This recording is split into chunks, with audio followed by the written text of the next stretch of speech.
খাসি ভুনা করব। এখন দিচ্ছি এলাচি, দারচিনি, লবঙ্গ, তারপরে দিচ্ছি শুকনা মরিচ, তারপরে পেঁয়াজ আর টমেটো। পেঁয়াজ আর টমেটো দিলে আপনার ওটা একটু গাঢ় হয় আর কি, ঝোলটা আপনার। আর এইটা হলো রসুন, আমি 2 চামচ দিচ্ছি। তারপরে এটা হলো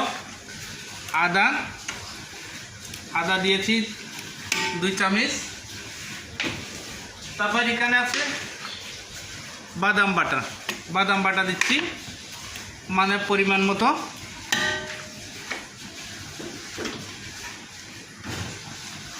তারপরে 2 চামচ হলুদের গুঁড়া,